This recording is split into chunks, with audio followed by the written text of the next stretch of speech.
আমাদের গতকালকের একটা প্রেস রিলিজে আমাদের অবস্থান স্পষ্টভাবে পরিষ্কার করা হয়েছে। এখানে অনেকগুলো জটিলতা আছে, আপনারা জানেন। এখানে আমাদের এই সরকার দায়িত্বে আসার পরেই অধ্যাদেশে পরিবর্তন, আইনের পরিবর্তন এনে সিটি কর্পোরেশন পৌরসভাগুলো বিলুপ্ত ঘোষণা করা হয়েছিল এবং তারপরে এখানে অনেকগুলো আইনি জটিলতা আছে, সেগুলো আমরা আইন মন্ত্রণালয় থেকে জানতে চেয়েছি যে কি ধরনের আইনি জটিলতা আছে কিংবা আছে কিনা, এবং এর বাইরেও মেয়াদ সংক্রান্ত জটিলতা আছে।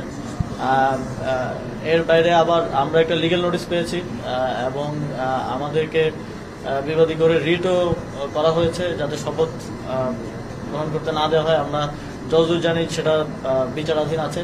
তো এই সকল ধরনের জটিলতা নিরসন না করে আমরা কোনো সিদ্ধান্তে আসলে যেতে পারছি না। তো রিটের বিষয়টা এবং আইন মন্ত্রণালয়ের মতামত পাওয়া গেলে কোন ধরনের আইনি জটিলতা না থাকলে শপথ দিতে কোনো অসুবিধা নেই। এটা দুঃখজনক।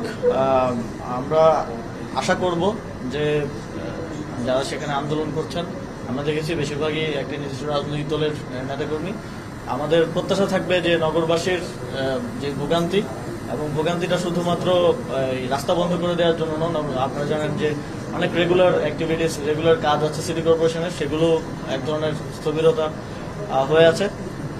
এই ভোগান্তি নিরসনের জন্য ওনারা ধৈর্য দেখাবেন এবং এই যে আইনি জটিলতাগুলো আছে, হাইকোর্টে বিচারাধীন আছে, হাইকোর্টের প্রতিও সম্মান প্রদর্শন করবেন এবং ধৈর্য ধরবেন।